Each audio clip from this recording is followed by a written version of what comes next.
This is what we call the holy grail from an investment management point of view, because different asset classes have different attributes. In certain market conditions, equities will do well. Other market conditions, bonds will do well. In some, both might in fact do well. So, and those are not just the two asset classes we talk about.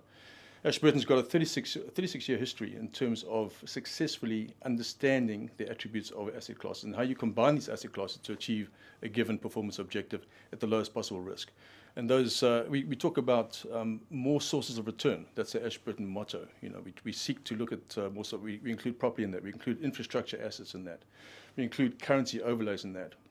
So it's a question of understanding what drives it, what the risk component is, and then putting them all together. It's a bit of an art. There's a lot of science, but there's also a significant piece of art to the process. As we know, the world has changed over the last number of years, in particular in the investment space, and we needed to change as well. The world has become increasingly complex. The number of counters that we can invest in has increased dramatically. And what we realized is that we needed to involve a partner in our investment process at an implementation level that allowed us to have access to a very broad and deep research process. And what we found through investigating all of the options, that Fidelity was the best partner for Ashburton.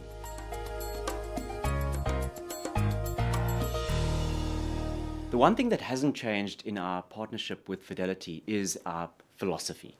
What has changed, though, is the process at the implementation level. So the tactical asset allocation, the strategic asset allocation remains pretty much the same with inputs from Fidelity. But what has changed, though, is the way that we implement an optimal solution for clients' portfolios.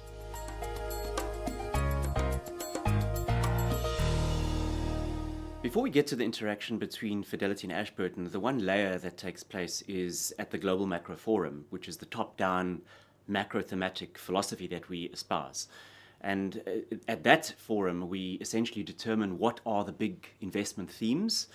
We look at all the macro inputs, including inputs from Fidelity, and we essentially find a consensus around the base scenarios. And then, of course, what we also do importantly is look at alternative scenarios as well. That then forms the backdrop to our interaction with Fidelity at the Joint Investment Committee. At that committee is essentially where we look at these themes and decide what is it that we need to invest within the different portfolios and mandates.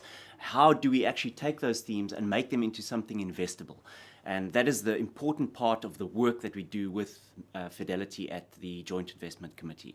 The global trade concern at the moment is a case in point where we would seek to be exposed to some of the very significant in-depth research that Fidelity have with respect to this to the trade situation.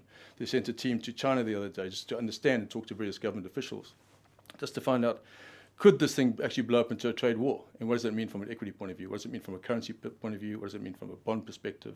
Global property is another asset class. So that's the kind of interaction that we have. Then it feeds through into what we call a joint investment committee, where we decide, again, Ashburton gets involved in terms of, with Fidelity in terms of what the right strategic weightings are for the asset classes to achieve certain return objectives. And the second issue, of course, is once you've decided that, should you be overweight or underweight a specific position? That's ultimately an Ashburton. Ashburton owns that situation, but there's significant input from Fidelity. Well, the equity space is obviously where our biggest exposure lies, and in that respect, despite sort of some of the misgivings in the market, is we still feel that we are slightly optimistic and slightly overweight on the equity space. We like emerging markets, in particular in the debt space, especially local currency as against hard currency side of things. And then obviously we also think that overweight cash is one area that we do think is a place to be, given the optionality that it allows if market corrects at some point in time. And then in fixed income space also, we still believe that developed markets, we want to be underweight, and in a duration perspective as well, we still want to be underweight given some of the moves in interest rates globally.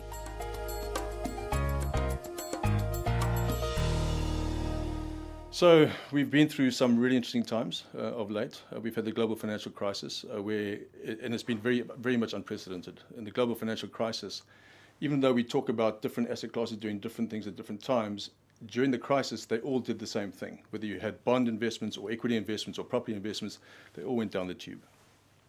So, and the way the world responded to that was quite interesting in terms of pushing interest rates to unprecedentedly low levels. And that basically meant that everything did well. Equities did well, bonds did well, and that's quite unusual because normally they are anti-correlated. So when you are risk averse, you put more money into the bond market. When you are risk accepting, you put more money into the equity market specifically. So the challenges are to really understand when those correlations are normal and when they are abnormal. So those are the current challenges.